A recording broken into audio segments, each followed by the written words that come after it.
This is the iPhone 7 Plus. It's the 128GB model in jet black, which I think you'll agree looks pretty amazing. So first of all, what's the difference between the iPhone 7 and the 7 Plus? Obviously, this is a much bigger phone. It's got a 5.5-inch display, which is also high resolution at full HD.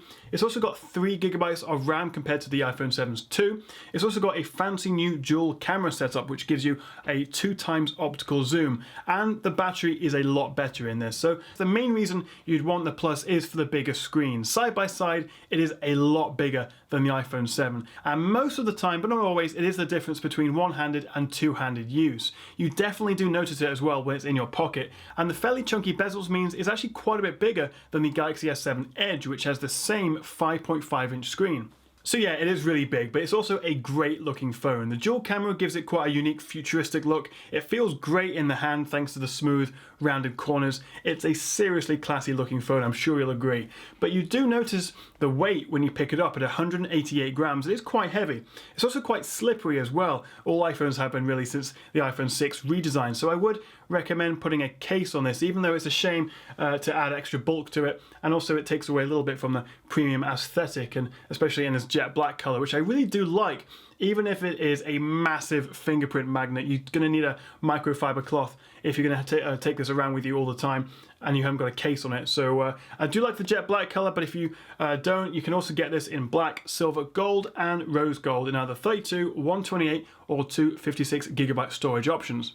The highlight of the 7 Plus for me has to be the display. It's big, bright, and beautiful, but not a whole lot has actually changed. It's the same size and same resolution as the 6 Plus and the 6S Plus, but it still looks amazing.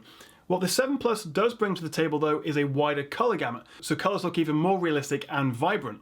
A Quad HD resolution on the 5.5-inch display would be nice, as it is something that Android rivals do offer, but it's not something I think most of us would really notice in everyday use. Inside we have the latest Apple A10 Fusion processor alongside 3GB of RAM. It's a quad-core processor that has 2 high-power and 2 low-power chips, which means it's powerful enough to run the latest apps and games, but also doesn't destroy your battery life when you're just browsing the web or making a call. But the truth is, the 6S Plus feels pretty much just as fast in real life.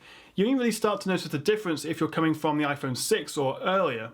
The extra gig of RAM doesn't really make a huge amount of difference. What it does mean is that you can open up your recently used apps and more apps will be kept running in the background. So you can go further back than you could on the iPhone 7 and click on an app and have it open without it reloading. So the extra gig of RAM is nice to have, but it's not really something you'll see the performance difference in everyday life.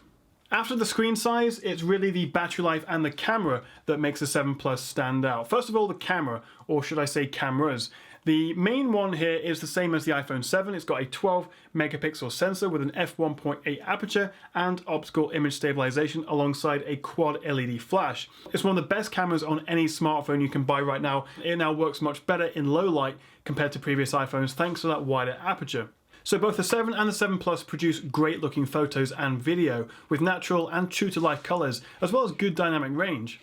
Video looks great too, supporting up to 4K 30. It's also got optical image stabilization, which is one of the best examples of it I've used on a smartphone, so your videos look super smooth even when you're moving.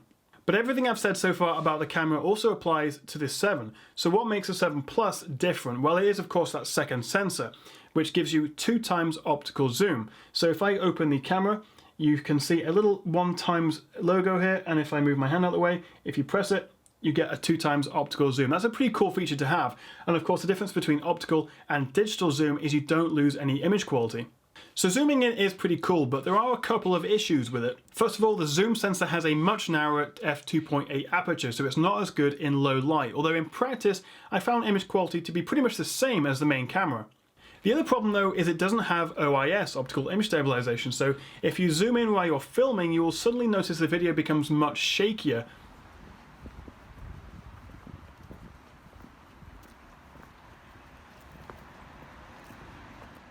So it's not perfect, but in good light, and if you can keep your hand steady, the optical zoom is a really nice feature to have. Although I think personally, I would have preferred a wider angle lens for the second camera like you see on the LG G5. The front-facing camera is impressive too, capturing lots of detail and natural looking colours. Now, what about battery life? Well, as you'd expect, since it has a much larger battery inside, it is quite a bit better than the 7. With a full charge, 1 hour of YouTube at 50% brightness left the iPhone 7 with 88% of its battery left, whereas the 7 Plus had 93%. A further hour of gaming dropped the battery life on the smaller iPhone down to 60%, whereas the Plus still had 68% left. So from these tests, the iPhone 7 Plus lasts on average about 12% longer than the standard 7, which doesn't sound like a lot, but I found in everyday use the Plus lasted a lot longer, offering a solid day and a half of battery, whereas the 7 would struggle to make it through the day. It does very much depend on your usage, but the 7 Plus's battery is a definite selling point. Other new features include a new capacitive home button, which doesn't press in anymore. Instead, you get a vibration, which makes you think it's being pressed. It feels a lot like the 3D touch you get on the screen. It is a little weird at first, but you do quickly get used to it, and you can adjust the intensity, if you like, in the settings. You also get stereo speakers now, which make use of the earpiece as one of the speakers, which sound great, even if it is slightly noticeable that the bottom firing speaker is a bit louder. And of course, we know by now that the iPhone 7 or the 7 Plus have a headphone jack, so you'll need to use either the bundled lightning headphones or the 3.5mm adapter, which also comes in the box, or use a pair of wireless Bluetooth headphones. Honestly, it is slightly inconvenient if you don't already have a pair of wireless headphones, but there are enough workarounds to make it not really a deal breaker. And finally, the 7 Plus is now IP67 water and dust resistant, which means it can be submerged in up to 1 meter of water for 30 minutes. So the big question, should you buy the iPhone 7 Plus? Well, I think if bang for buck is important to you and you're not that tied into the Apple ecosystem, you're probably best off with the Galaxy S7 Edge, for example, which is a good couple of £100 or dollars less. But if you want an iPhone, this is it. This is the best iPhone you can buy, and I think probably the one I would buy myself.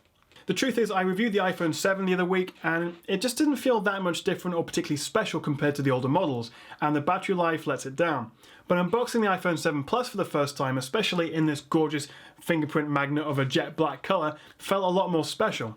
It is very big and probably too big for quite a lot of people, but the second camera, the great battery life and the beautiful 5.5-inch display is definitely worth paying that a bit extra for. It is a super expensive phone, there is no getting around that. But that is sort of the nature of iPhones. You either love them or you hate them. But what I do know for sure is that this is the best one yet. So if you are interested in buying the 7 Plus, I've put links in the description below. Let me know what you make of the Plus in the comments below. Thank you very much for watching, guys. Please do like, share and subscribe. And I'll see you next time right here on the Tech Chat.